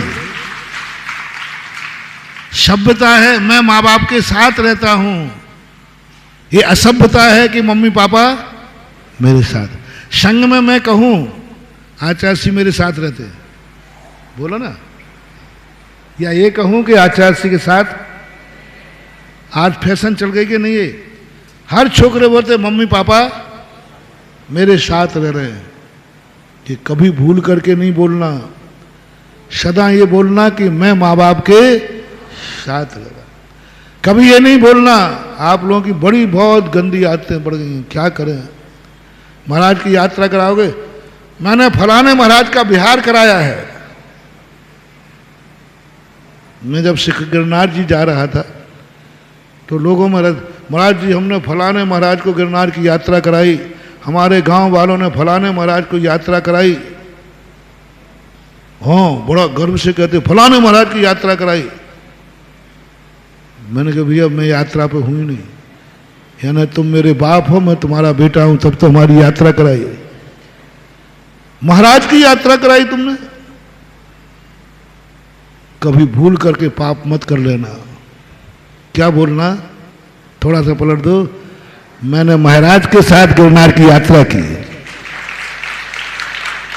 महाराज ने मेरे साथ यात्रा की और मैंने महाराज के साथ यात्रा की। ज्यादा अंतर नहीं है, धर्म और कर्म में इतनी अंतर है। यूं करोगे धर्म, कोई आया नमोस्तमा यूं कर दिया, कोई आया तो यूं कर दिया। यूं करना भय है, यूं करना थप्पड़ है, हाथ वही है। यूं कर दिया तो धर्म है, अहिंसा है, अभय है, आशीर्वाद है, और उसको थोड़ा सा यूं कर दिया, थप्पड़ है, हिंसा है, भय है, पाप है। धर्म में इतना अंतर है। महाराज के साथ मैंने वंदना की, धर्म है। महाराज ने मेरे साथ वंदना की, अधर्म है। बहुत सुनाते, कई लोगों की आदत पड़ी हुई है। और कई लोग तो बहुत दलील देते, हमने फलाने महाराज का। अभी यहाँ कुछ बच्चे लोग आए एक दिन, बोले महाराज जी आप निश्चित करके, हमने फलाने महाराज का चतुर्मास कराया। आगरा का रेपुटेशन में कुछ जो हमेशा के ठेकेदार थे वो आजकल साइड में क्यों हो गए। जैसे अपना पेटर्न नाम है ही, क्यों हो गया साइड। ये गलती की लोग। तुमने यही कहा कि मैंने हमेशा से चतुर्मास कराया, यहां यही सबसे बड़ी भूल कर दिया आपने। मेरे बुखार था, बहुत तेज बुखार था। एक वैद्य जी आए, महाराज जी मैंने देशभूषण महाराज की भी दवाई की है, मैंने फलाने महाराज की 10-15 नाम गिरा दिए। मैंने तुरंत हाथ खींच लिया, मैंने कि वैद्य जी मैं बीमार हुई नहीं। मैंने कि 11वां नंबर मेरा जोड़ेगा ये। बहुत प्रयास किया उन्होंने, मैंने दवाई नहीं, मैं बुखार में पड़ा रहा। मैंने कि नहीं, तुम इसलिए सुनाते हो कि यहां एक्सपीरियंस जैसे नौकरी में मांगते हैं। भूल जाओ अतीत में तुमने क्या किया था। बहुत खतरनाक लोग हैं वो, जो पूर्व साधु में की हुई भैयावृत्ति को दूसरे के साधु के सामने करते हैं। साधु मरते मर जाएगा, लेकिन ऐसे लोगों से अपनी भैयावृत्ति नहीं कराएगा, सच्चा साधु है तो। मुनीमगिरी कर रहे हो तुम, पूरे के पूरे तुम। उस समय साधु की क्या समस्या थी, क्या परिस्थिति थी, उसकी बात तुमने आज तक भेज दी ना। फलाने महाराज थे, हमने उनको भी ऐसा किया था, हमें पता नहीं था, पता तो चल गया। कभी भूल करके नहीं करना चाहिए। भूल जाओ, कुछ नहीं किया हमने, हमें तो सेवा का मौका मिलना चाहिए। वो ये चाहते कि हमने इतने साधुओं की सेवा की है, अच्छी सेवा की है, अच्छे आहार कराए हैं, तो साधु अच्छा आहार करनी नहीं चाहता। वो आपकी क्या ऐतराज है। तुम इसलिए आए महाराज जी, मैंने इतने साधुओं को आहार कराता हूं, बिल्कुल निरंतराय आहार करता हूं, तो बस खत्म हो गया। तो क्योंकि मैं अच्छा आहार चाहता ही नहीं, मैं तो अंतराय चाहता हूं। और तुमसे तो अंतराय आएगा नहीं, क्योंकि तुम तो एक्सपीरियंस होल्डर, और मुझे चाहिए क्या, अंतराय। अब क्या करोगे, अंतराय तो उसी से आएगा जो कुछ नहीं जानता। बहुत बड़ा संस्मरण आचार्य को सुना दूं आगे याद तो, बहुत अच्छा संस्मरण। पूज्य गुरुदेव के आहार ले रहे थे, 3 दिन से एक पंडित आहार दे रहा था और दे रहा थे, चल रहे थे। चौथे दिन घटना हुई कि पंडित जी ने एक चीज उठा के दी, महाराज ने अंजलि बंद कर दी, नहीं ली। तो पंडित जी समझे कि ये जो आज महाराज को ये चीज लेना नहीं है, इसलिए महाराज ने मना कर दिया, लेना नहीं। 1 मिनट बाद ही दूसरा व्यक्ति आया और वही चीज उठा के दी, महाराज ने ले ली। अब पंडित जी की तो आग लगी, महाराज जी मैं 3 दिन से आपको दे रहा हूं, 3 दिन से दे रहा हूं, आज आप मना क्यों कर रहे हो? 3 दिन से तो आप बहुत अच्छी तरह ले रहे हो, आज मना क्यों कर रहे हो? महाराज ने अंजलि नहीं खोली और 1 मिनट बाद दूसरे ने दिया तो ले लिया। आहार के बाद पंडित जी बोले, महाराज जी आज की बात आपको समझ में नहीं आई, आपने आम से क्यों नहीं लिया और 3 दिन से ले रहे थे आप, और इससे आपने ले लिया। तो भैया मैंने किससे लिया? बोले ये बैठा पूछ लो। तो आचार्य ने कहा उसी से पूछते हैं, क्यों भाई तूने क्या दिया मुझे? बोले महाराज जी देते समय तो याद था, अब मुझे पता नहीं। आज नहीं भाई याद कर कहीं महाराज मुझे बिल्कुल याद नहीं आ रहा, मुझे बिल्कुल भी याद नहीं आ रहा, देते समय तो मालूम था, हम लोग सब बैठे थे भाई। मैंने पंडित जी देख लिया, तुम 3 दिन से मुनीमगिरी कर रहे हो, नोट बही खाता बना रहे हो, इसको अभी का पता नहीं है कि मैंने क्या दिया, इसका बोलते हैं दान। मैंने चला कर किया था जिससे तुम्हें अकल आ जाए, क्योंकि तुम बार बार बोले थे महाराज आप 3 दिन से ले रहे हो, 3 दिन से दे रहे हो, इसलिए मैंने तुमसे नहीं लिया, और मैं सोच ही रहा था कोई उठा के दे दे नया तो मैं ले लूंगा। ये होता है। बोले तुम 3 दिन से सो रहे हो और बार बार उलाए न और दे रहे हो, महाराज आप तो 3 दिन से ले रहे हो, 3 दिन से ले रहे हो। और कई लोग चौके में आते, नहीं महाराज आप ले जी, हम तो बड़े महाराज को भी देखे आए। अब वो साधु लेता होगा तो नहीं लेगा। भैया वृत्ति करना सीखो, सेवा करना सीखो। एक दूसरे की जो स्थितियां बनती हैं इसमें साधु सबसे ज्यादा डरता है। हर साधु के लिए फ्रेश बन जाओ, नए एकदम। मैंने आज तक ऐसी सेवा की नहीं, आज तक मैं मंदिर ऐसा गया नहीं। हम तो महाराज रोज को मंदिर आते हैं, नहीं कुछ नहीं पा पाओगे।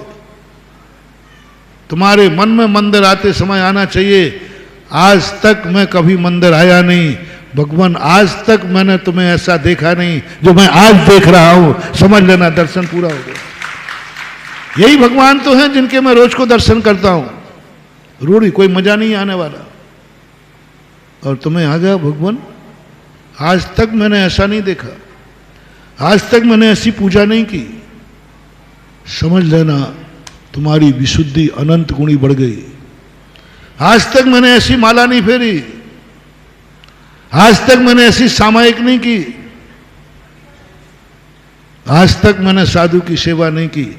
हर दिन हार दे रहे हो और जब देने जाओ तो ऐसी महसूस हो आज तक ऐसा लग रहा है जैसे मैंने जिंदगी में कभी हार दिया नहीं। वो है आनंद की चीज। कब दिया है, रोज को दे रहे हैं, उसकी मना नहीं कर रहा हूं मैं। सामायिक रोज को करता हूं कि नहीं बोलो भाई, लेकिन आचार्य कहते हैं सामायिक में बैठते समय ऐसा लगे जैसे मैंने आज तक कभी सामायिक, पहली बार सामायिक कर रहा हूं। उसका एक आनंद अलग है, मैंने ऐसा देखा ही नहीं। प्रवचन सुनने में मजा नहीं आएगा। हाँ महाराज हमने तो बहुत महाराजों के प्रवचन सुने हैं, हमने तो पूज्य शांति सागर महाराज के सुने, वीर सागर महाराज के सुने, पूज्यवर शिव सागर महाराज के सुने, और तो और महाराज आपके गुरु विद्यासागर के भी सुने हैं। मैं तुरंत मौन हो जाऊंगा। मैंने कहा भैया आप बेफालतू गला सुखाने से कोई मतलब नहीं। जो बड़े बड़ों के सुनकर के ज्यों का तो बैठा है, ऐसी अनुभूति होना चाहिए। मैंने बहुत प्रवचन सुने, लेकिन आज जो सुन रहा हूं वो मैंने कभी सुना ही नहीं। बस ये अनुभूति चाहिए। मन जो है नया चाहता है, नया कहां से लाओगे? मन जो है नया चाहता है, नया कहां से लाओगे? कुछ नया है ही नहीं। 28 मूल तो वही है। और मन कहता है कुछ नया लाओ, और दुनिया में नई कोई चीज है नहीं, अब नहीं बनाना है नहीं। मन कहता है कुछ नया लाओ, कल तो सामायिक की थी, आज कुछ नया लाओ, अब कहां से लाऊं नया? नमोकार मन तो वही है, नमोकार मन तो वही है। मन कहता है हाँ ये तो खूब तो फिर रही, करोड़ों मालाएं फिर रही हैं, जब से जन्म लिया तभी से यही तो फिर रहा हूं, माला मन नहीं लगेगा। अब दूसरा मंत्र कहां से लाऊं? नमोकार मंत्र को ही नया बना दो। 1 करोड़ माला के बाद भी माला फिरे तो कहा ऐसे मंत्र तो मैंने कभी फेरे ही नहीं। नया फ्रेश बनाना अपन को, क्योंकि मन नया चाहता है, हर समय नया चाहता है। मूर्ति कहां तक बदलूं रोज को? बोलो, मूर्ति को रोज को कहां तक बदलूं? महाराज जी को नई मूर्ति दिखाओ तो मजा आए। मैंने कि नहीं साथ, अब महाराज आप समझो बात को, इसको देखते देखते तो जिंदगी निकल गई। मूर्ति नई आ नहीं सकती। तुम्हारी कला होना चाहिए कि इस ढंग से देखो कि मन कह सके कि आज जो भगवान का दर्शन किया ऐसा मैंने कहीं किया। ये मत सोचोगे यहां बहुत चतुर्मास सोचोगे कुछ मजा नहीं आएगा। ऐसा कुछ करो तुम। चतुर्मास तो वही है जो पहले हुई, उसमें तो परिवर्तन नहीं होगा। वो तो आषाढ़ सुदी 14 से दिवाली तक होता है। तो कुछ ऐसा करो जो तुम्हारा मन कह सके चतुर्मास बहुत देखे, लेकिन इस जैसा चतुर्मास नहीं देखा। कुछ नई अनुभूति, नई अनुभूति, हर चीज में नई अनुभूति हो जाए। इसलिए पुराना भूल जाओ, पुराना भूल जाओ। कितने शादियों को तुम हार दे चुके, भूल जाओ। कितने बार हार दे के भूल जाओ। तुम ये देखो आज जो दे रहा हूं आनंद का पार नहीं है। असंख्यात गुणी निर्जरा किसमें होती है? जब उसी भगवान के दर्शन करते समय कहता है भगवान आज मेरे अवभाग्य मेरे उदय आयो, दरस प्रभु जी को। बस ये अनुभूति होना चाहिए। और ये संस्कार की जो बातें हैं ये अंदर से, तो आचार्य से उनसे हार नहीं लिया। हमारे सामने भी पैटर्न, हमने कहा था ना, अरे इन पुराने लोगों को हटाओ, फ्रेश चाहिए नए। कहां से लाओगे महाराज? आगरा में सब पुराने ही है। मैं बनूंगा ना, मैं चिंता तो मत करो, इन्हीं को नया कर दूंगा मैं, चिंता मत करो, इन्हीं को नया कर दूंगा। बस कुछ नहीं करना है। पेड़ से पत्ते गिरते हैं, लोग समझते हैं पीले पत्ते गिर गए। पेड़ ने कर दिया ऐलान पीले पत्तों को जाना होगा। संत हंसता है, पेड़ कलाकारी कर रहा है, और वे पीले पत्ते जमीन में गिरते हैं, सड़ते हैं, खाद बन करके कोंपलों के रूप में आ जाते हैं। लोग कहते नई कोंपल है, सत्य है कि पुरानी बदल करके आ गया। आपको नहीं बदलना है, तुम्हें खुद नया होना है।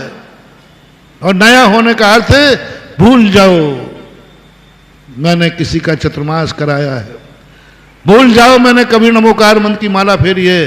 आज जो माला फिर रही है, अवभाग्य मेरे कि आज मेरे मन में नमोकार मंत्र, उसी नमोकार मंत्र में तुम्हें ऐसा आनंद आएगा कि आज तक नहीं आया होगा। मुझे तो आज तक कभी भी मूर्ति के इतने दर्शन करता हूं, मुझे आज तक कभी मूर्ति वही नहीं लगी जो कल लग रही है। सांगानेर में मैं 48 दिन रहा। 48 दिन के अंदर मैं मूर्ति का एक रूप नहीं देख पाया। जो मैंने पहले दिन देखा था, मैंने बहुत प्रयास किया, नहीं आया। 48 दिन में 3 बार जाता था मैं, तो 48 दिया कितने हो गए? मैं मूर्ति का एक रूप नहीं देख पाया, एक रूप नहीं देख पाया। फिर मैंने सोचा कि कहीं हमें भ्रम तो नहीं हो गया है, तो मैंने फोटोग्राफरों को बुलाया। मैंने कि जो व्यक्ति हमें 2 नेगेटिव इस मूर्ति के एक साथ दे देवे उसको पुरस्कृत किया जाएगा। 2 नेगेटिव कंपटीशन हुआ था फोटो, लोगों ने स्थिर कर दिए, कैमरे स्थिर कर दिए। आज तक की तारीख में सांगानेर के कोई 2 नेगेटिव प्रस्तुत नहीं कर पाया आज तक। आपको भी है तो आप भी चले जाओ, कोई फोटोग्राफर।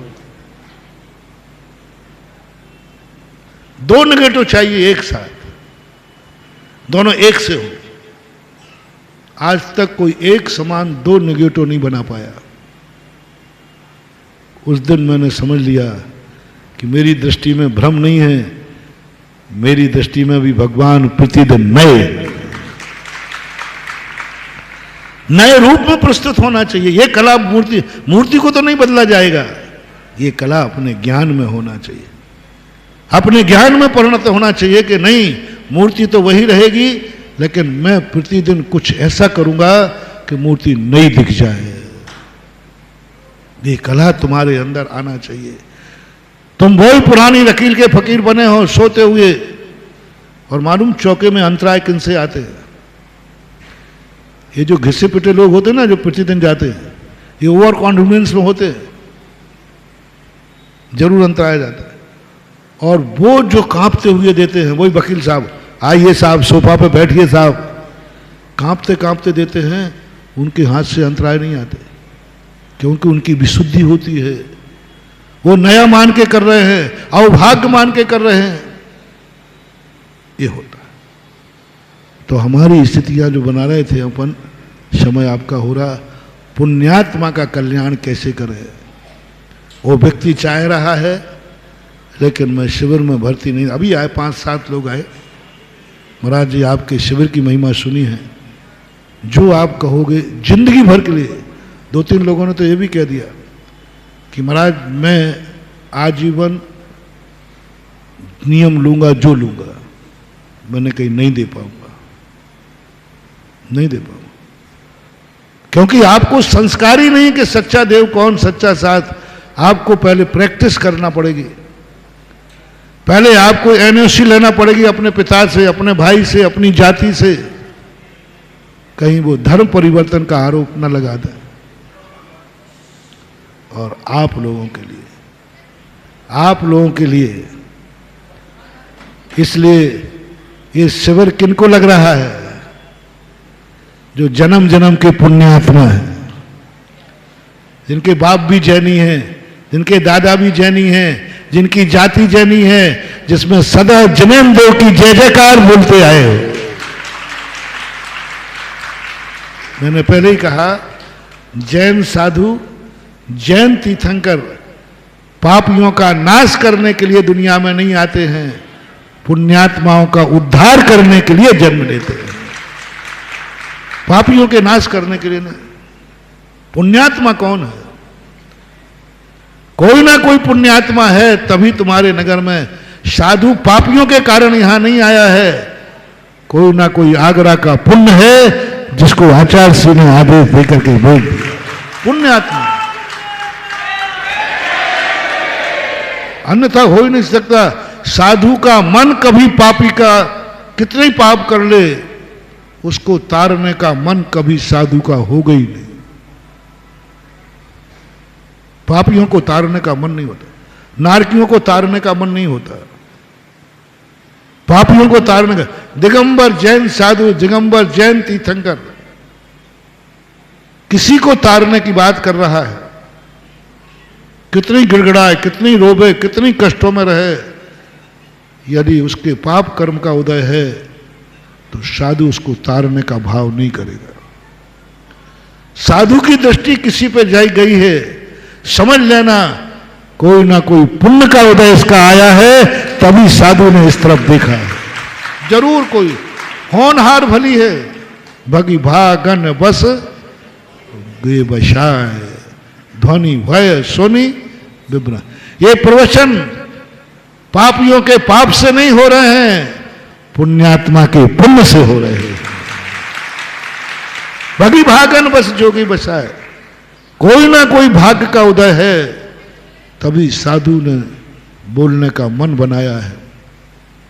तभी जाकर के साधु ने हाथ उठाने का भाव किया है, पाप के कारण नहीं। पापियों को हाथ नहीं उठता है, सामने वाले का कोई पुण्य का उदय आया है तभी साधु ने आशीर्वाद के लिए हाथ उठाया है। ये नियम है, सिद्धांत है। अब बोलो, आप लोग पापी हैं या पुण्य आत्मा? पापी हो तो कल से प्रवचन बंद है,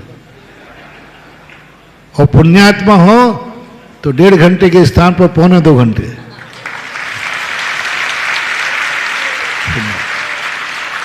बस ताली बज गई ना। अब मैं थोड़ी पीठ ठोक दूं। अब बोलो, कौन व्यक्ति मूर्ख है, किसान या वो जौहरी? किसान ने 250 करोड़ों का रत्न 250 में बेच दिया, और बनिया ने जानता था कि करोड़ों का है, 50 रुपए में खो दिया। कितनी लगा दी थी बोली?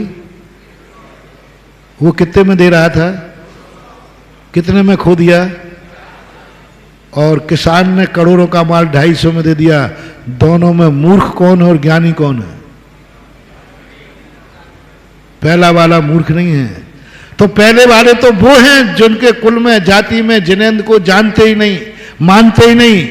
वो पहला वाला किसान है, वो मूर्ख है। मूर्ख मत कहो, वो तो कांच की पिल्ली से कम 250 रुपया। तो मूर्ख तो कौन है? जो जैन कुल में जन्मा है, जिसके बाप दादे जैनी थे और वो जिनेंद्र देव के मंदिर नहीं आ रहा है, यह है महामूर्ख। क्योंकि ये जानता है कि जिनेंद्र क्या है, फिर भी जिनेंद्र को नहीं समझ पा रहा। ये जानता है कि गुरु क्या है, फिर भी गुरु को नहीं समझ पा रहा है। समझ रहा है, फिर भी 50 रुपए के कारण से। तुम जानते हो कि रात्रि भोजन त्याग का फल क्या है, फिर भी नहीं त्याग पा रहे हो। 6 घंटे की भूख 2 रोटियों के कारण। अजैन नहीं, अजैन रात में खा रहा है, वो खतरनाक नहीं है, वो किसान के समान है, जानते ही नहीं है। तुम तो जानते हो कि रात्रि भोजन पाप है, फिर भी नहीं त्याग पा रहे हो। किसके कारण से? तुम जानते हो कि तुम्हारा गुरु क्या है, तुम्हारा भगवान क्या है, तुम्हारा नमोकार मंत्र क्या है, फिर भी नहीं फेर पा रहे हो। इसलिए आप समझने का प्रयास करें। तुम जैनी हो, बस मुझे उस किसान को नहीं समझाना है, मुझे आगरा के जैनियों को समझाना है जो 50 रुपए के लोभ में करोड़ों का रत्न खो रहे हैं। किसान को समझाने की मुझे जरूरत नहीं, वो तो कम से कम उसकी दृष्टि में कांच है, कम से कम 250 कमा तो लिए उसने। मूर्ख तो तुम हो जो 50 रुपए के लोभ में जान रहे हो कि रत्न। बोलो, ये चतुर्मास कितने रुपए का रत्न है? जल्दी बोलो। आचार्य श्री कितने रुपया के हैं? बोलो बोलो, जल्दी बोलते जाओ। आचार्य श्री का चेला सुधा सागर की कीमत कितनी है? जल्दी बोलते जाओ, तुम्ही से कहलवा रहा हूं। अच्छा, मेरे प्रवचन की कीमत, नमोकार मंत्र की कीमत, भगवान की कीमत। अरे तुम तो बहुत ज्ञाता आदमी। सब जोहरी बैठे, सब जोहरी बैठे हैं, जान रहे अनमोल है, फिर भी लाभ क्यों नहीं ले पा रहे हो? फिर भी लाभ क्यों नहीं ले पा रहे हो? फिर भी मंदिर क्यों नहीं आ पा रहे हो? फिर भी प्रवचन क्यों नहीं सुबह? जान रहे हो अनमोल। बोलो, फिर से बोलो, ये प्रवचन कैसे हैं? जो नहीं आए उनसे भी पूछ लेना, वो भी यही बोलेंगे। आज जो प्रवचन में नहीं आए हो उनसे फोन लगा के पूछना, भाई प्रवचन कितने हैं? तो वो भी कहेगा अनमोल। पट्टा जानता है सब। उससे पूछोगे नमोकार मंत्र कितना है? बोले अनमोल। जो माला नहीं फेरते उनसे पूछना, वो भी कहें अनमोल। जिनेंद्र देव कितनी कीमत है? बोले अनमोल। सब कहेंगे। फिर मंदिर क्यों नहीं आ रहे हो? जल्दी बोल दो।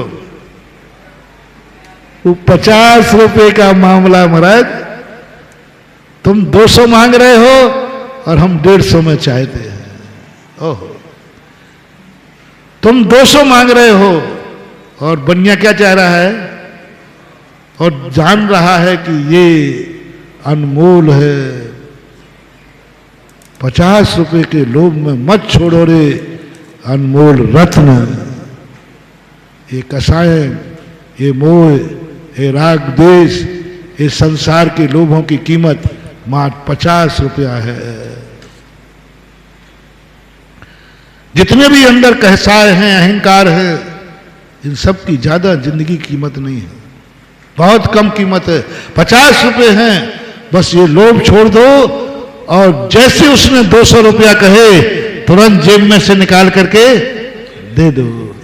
जैसे ही गुरु ने कहा तुरंत जी, जैसे ही जनवाणी में पढ़ा जी, जैसे ही भगवान ने कहा जी, कांटेक्ट नहीं, ठहराव नहीं, कोई नहीं भगवान से निकल भगवान थोड़ा कम कर दो, नहीं, क्योंकि तुम्हारी दृष्टि में अनमोल है। समय आपका हो गया। महावीर भगवान की परम पूज्य मुनि श्री सुधा सागर जी महाराज की। एक भी व्यक्ति खड़ा नहीं होगा, एक भी व्यक्ति खड़ा नहीं होगा। सभा अभी समापन नहीं हुई है। बैठ जाएं भैया, बैठ जाइएगा, बैठ जाइएगा। पुराना भूलकर नई अनुभूति करें। पूज्यवर का अनमोल प्रवचन अभी हमने सुना। मित्रों, एक बात तो हमें कहनी होगी, हमारी भाषा शैली कैसी होनी चाहिए। गुरुदेव के सामने, देवशास्त्र गुरु के सामने हमें कैसे उठना चाहिए, कैसे बैठना चाहिए। जानते हैं, गुरुदेव हमें आते हुए देखकर पहचान जाते हैं ये व्यक्ति कैसा है। आपके बोलने के अंदाज से पहचान जाते हैं ये व्यक्ति, ये महिला कैसी है। तो अगर आपको अपना सबसे बेस्ट दिखाना है तो आज गुरुदेव के प्रवचनों के अंश उठाइए, और जो मैनेजमेंट से जुड़े हैं उनकी भाषा भी बदल के आनी चाहिए। आज दिल्ली से 6 बसें आई हैं, हमें बताया गया है। हम केवल दिल्ली वालों को आवाज दे रहे हैं, अभी सामने बुला रहे हैं, खड़े हो जाएं दिल्ली वाले। केवल दिल्ली की 6 बसें, बाकी फिरोजाबाद की 2 बसें उनको हम बुलाएंगे, लेकिन दिल्ली की 6 बसें आगे आ जाए। और मैं जिन व्यक्तियों के नाम ले रहा हूं, जिन व्यक्तियों के नाम ले रहा हूं, केवल वो 6 व्यक्ति मंच पर आएंगे। श्रीमान गजराज जी गंगवाल दिल्ली, पवन जी गोधा दिल्ली, राजेश जी जैन सीए दिल्ली, श्री जिनेन्द्र जी नरपतिया दिल्ली, श्री निशांति जी जैन दिल्ली, श्री मनोज जी जैन दिल्ली, श्री अनुज जी जैन दिल्ली, नरेंद्र निरपतिया दिल्ली और पुष्पेंद्र जी। मैंने 8 नाम लिए हैं। Only 8 persons please. 8 व्यक्तियों के मैंने नाम लिए हैं, वो ईमानदारी से 8 व्यक्ति ऊपर आ जाएं, वो 8 व्यक्ति ऊपर आ जाएं। बाकी दिल्ली वाले जरा हाथ खड़े कर दे। क्या बात है, जयकारा गुरुदेव का, जयकारा गुरुदेव का, जयकारा गुरुदेव का। वैसे तो आज शनिवार है क्या? अभी तक रिकॉर्ड था दिल्ली वाले शनिवार और रविवार को आ रहे थे, लेकिन आज शुक्रवार को है। महाराज जी कहते हैं श्रीमती नलिन जी गोदा ऊपर आ जाए। क्या होता है, रविवार को श्रीफल चढ़ाने वाले सुनिए विनोद जी, सुनिए, नलिन जी ऊपर आ जाए। सुनो देखिए, सुनिए भैया, सुनिए। आपकी भाषा, रविवार को श्रीफल चढ़ाने वालों की गिनती नहीं होती, क्योंकि वो छुट्टी के दिन आते हैं, और जो मार्केट दिन आते हैं उनकी गिनती हो जाती है।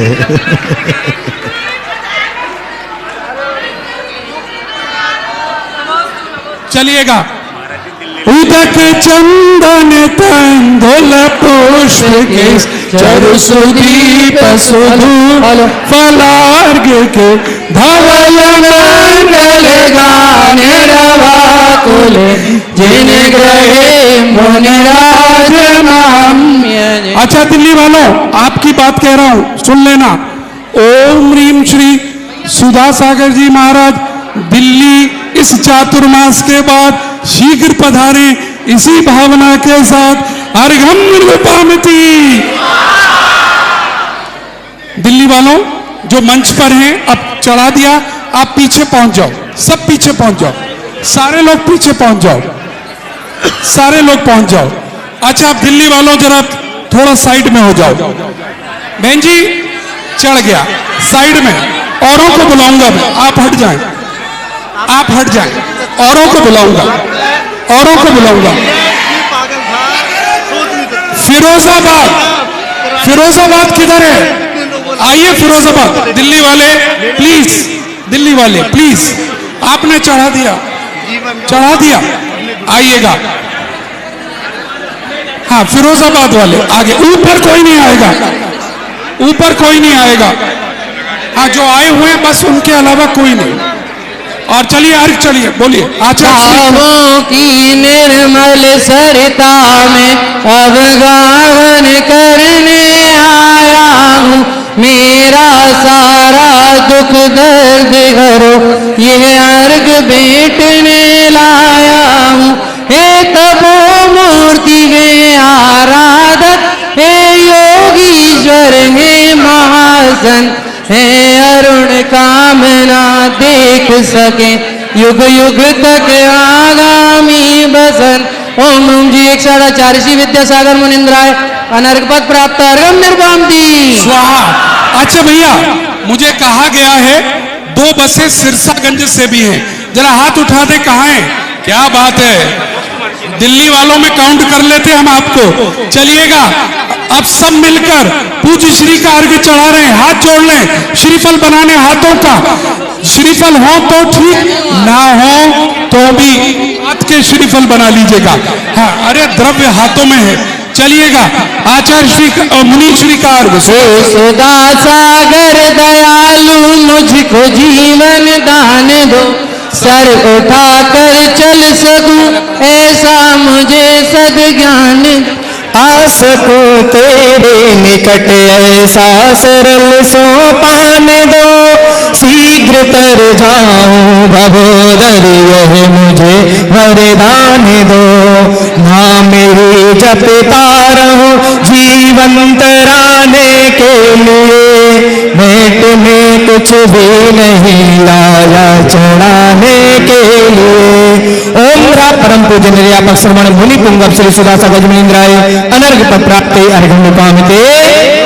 देखिए समस्त दिल्ली वाले यहाँ उपस्थित हैं, सभी ऊपर आना चाहते हैं, लेकिन मेरा निवेदन है जो लोग ऊपर आ रहे हैं यदि वह सामने से अलग हो जाएंगे तो सभी दिल्ली वालों को सामने से ही दर्शन हो जाएंगे मुनि श्री जी के। जिन वाणी के ज्ञान से सूझे लो कालो, सो वाणी मस्तके भरो सदा देते हो ढो। हे जिन वाणी भारती तो जपो दिन रे, जो तेरी शरणा गए सो पावे सुख चैन।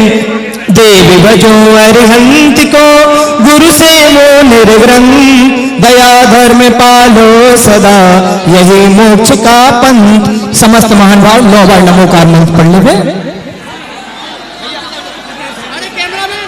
चलिएगा जरा दर्शन करने दीजिए सबको, सारी कैमरा टीम पूज्य श्री के दर्शन बहुत दूर से करने आए लोग।